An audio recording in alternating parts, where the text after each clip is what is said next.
Well, I've been involved with it for a while through my mother, who I now care for.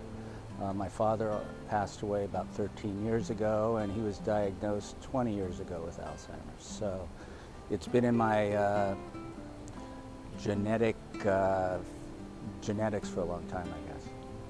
Well, my mom's 85 years old. She is now living in Santa Rosa near me, but in an independent living environment.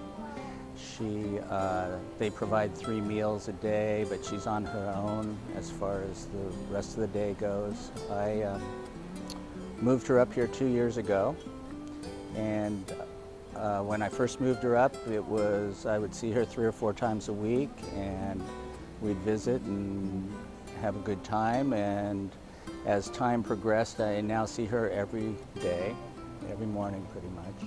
And she is becoming more and more of a sleeper, so she's in bed a lot, and I'm just trying to keep her as active as I can without upsetting her, and trying to respect her wishes as far as what she wants to do on a daily basis. So, she was a caregiver for my father for 7 years.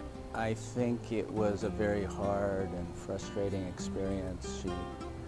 She definitely was the type of person that would take on that responsibility, and did. But I don't think back then they had the knowledge they have now, and I don't think she had the resources that I've been able to have to work with my father quite the same way that I'm working with her. So it's been interesting. I think I call it PLC. It's like TLC, but it's patience, love, and compassion. And I guess those are the things I'm learning more every day. And at times it's very difficult to remember to be patient. It's pretty easy to be loving. And it's a great reminder to be compassionate, because really the disease is not at all controllable by the patient. So for my mom, I just try to love her every day and let her express herself as much as she can, and try to draw her out of herself as much as I can.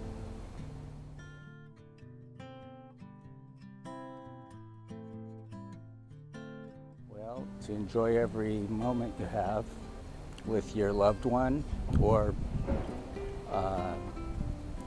to try not to have any expectations, because it's the part of the problem with the disease is the person that has it has no control over what is happening to them, and so we're the only ones that can adjust as caregivers. We're the ones that can be bendable and flexible and try to work with what they're dealing with on a everyday basis. And I mean, we're dealing with it as well, but we're the only ones that can just let things go and not always have to hear the right answer, because even if it's the wrong answer, it's better just to let them say what they want to say and do what they want to do, because it's not going to change them, and it just frustrates them. So I try to be as flexible as I can on a daily basis. And then the other really big thing is just to know your own capabilities, I think, and know your own limitations, and know when you need help, from other people, because it's a very, very strenuous routine of taking care of somebody like this, and the patience and compassion are not always there. At times you see the person and you're talking, and you think you're expecting them to be normal because they're speaking normally, and a moment later they've forgotten what day it is, or they've forgotten what they were talking about. And so you just can't have any expectations, I think.